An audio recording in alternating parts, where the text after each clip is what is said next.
एक औरत के पीछे 4 मर्द जहन्नम में जाएंगे। अल्लाह रब्बुल इज्जत का एक हुक्म होगा कि अल्लाह का हुक्म होगा, ए फरिश्तों इस औरत को पकड़ो और जहन्नम में डाल दो। वो औरत अरीजा पेश करेगी, ए मौला मैं अकेली जहन्नम में नहीं जाने वाली, ए मौला मैं अकेली जहन्नम में गुनहगार नहीं हूँ, बल्कि इसके पीछे तो मेरे बाप का हाथ है। पहले मेरे बाप को बुलाया जाए। अब उस लड़की के बाप को बुलाया जाएगा। अब वो लड़की कहेगी, ए मौला ये मेरा बाप है, यही वो शख्स है अगर जो मेरी गुनहगारी का शख्स है, यही मेरा सबब है जहन्नम में जाने के लिए। ए मौला ये अगर बाप मेरा अगर मुझे रोक देता, अगर बचपन में जब घर से बाहर निकला करती थी मेरे सर पे दुपट्टा नहीं हुआ करता था, ए मौला बाप अगर मुझे रोक देता, ए बेटी तो अपने सर पर दुपट्टा क्यों नहीं रखती, तो मैं जरूर अपने सर पर दुपट्टा रखा करती थी। लेकिन ए मौला यही मेरा गुनहगार बाप है। अब फिर मौला कहेगी, रब फरमाएगा, ए मौला रब फरमाएगा, ए फरिश्तों से पकड़ो और इसके बाप को पकड़ो, जहन्नम में घसीट कर ले जाओ। लड़की कहेगी, मौला इसमें मेरा भाई का भी हाथ है, इसमें मेरे भाई का हाथ है, मेरे भाई को बुलाया जाए। रब फरमाएगा, फरिश्तों इसके भाई को बुला लेकर आओ। अब उसके भाई को बुलाया जाएगा। अब उसका बड़ा भाई आएगा। अब लड़की कहेगी, ए मौला यही मेरा भाई है। जब मेरा बाप जब बूढ़ा होने लगा था, अब मेरे घर में मेरे बाप का राज नहीं चला करता था, अब मेरे बाप का आपा भी नहीं समझता था। ए मौला यही मेरा भाई है, ये मेरा बड़ा भाई है। ए मौला ये अगर मुझे मैं घर से निकला करती दुपट्टा नहीं रखा करती थी, अगर ये मना कर देता जरूर मान जाती। ए मेरे मौला यही मेरा भाई है, अगर ये मुझे मेरा फैशन से मना कर देता तो मैं जरूर मान जाती।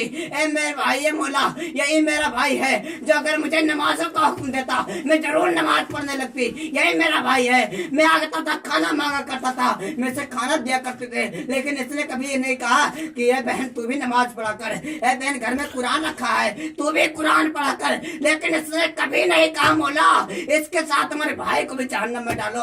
अब औरत को जब हुक्म होगा, रब फरमाएगा, फरिश्तों इसको पकड़ो, इसके बाप को पकड़ो, इसके भाई को पकड़ो, जहन्नम में डाल दो। औरत कहेगी, मौला अभी और है, मौला अभी इसमें मेरे शौहर का भी हाथ है।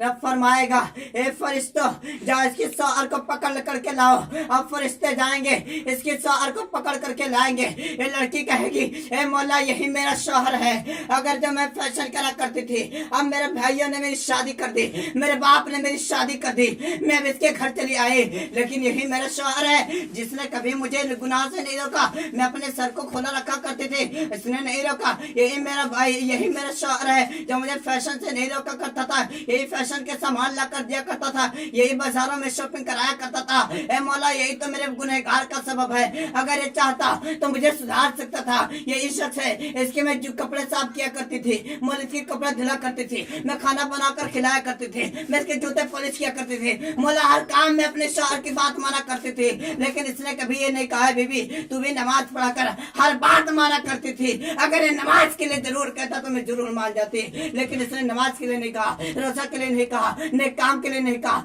सिर्फ गुनाह अगर गुनाह के काम कराता रहा, लेकिन इसने कभी नेकी का हुक्म नहीं दिया। रब फरमाएगा, ए फरिश्तों इसे पकड़ो, इसके बाप को पकड़ो, इसके भाई को पकड़ो, इसके शौहर को पकड़ो और जहन्नम में डाल दो। अब औरत कहेगी, मौला अभी आखिरी शख्स बाकी है, ओ है मेरा बेटा, पहले मेरे बेटे को बुलाया जाए।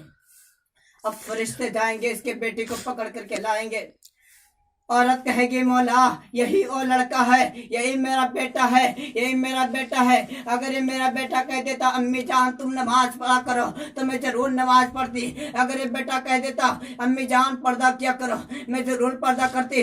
अम्मी जान ऐसा काम किया करो, मैं जरूर करती। अम्मी जान ये काम ना किया करो, ये गुनाह का काम है, मैं जरूर मान जाती। यही मेरा बेटा है, अगर इसे हल्की सी चोट लग जाया करती थी मैं तड़प जाया करती थी, इसकी उंगली जिकट जाया करती थी मैं तड़प जाया करती थी। अगर ये बेटा हुक्म देता, ए माँ अगर तू नमाज नहीं पढ़ेगी मैं खाना नहीं खाऊंगा, ए अम्मी तो नमाज नहीं पढ़ेगी मैं घर में नहीं आऊंगा, ए अम्मी तो नमाज नहीं पढ़ेगी मैं अपना जान दे दूंगा, तो अम्मी जरूर नमाज पढ़ना शुरू कर देती। लेकिन अल्लाह अल्लाह, लेकिन अब अल्लाह फरमाएगा, ए फरिश्तों इसे पकड़ो, इसको पकड़ो, इसके बाप को पकड़ो, भाई को पकड़ो, शौहर को पकड़ो, बेटे को पकड़ो और जहन्नम में डाल दो।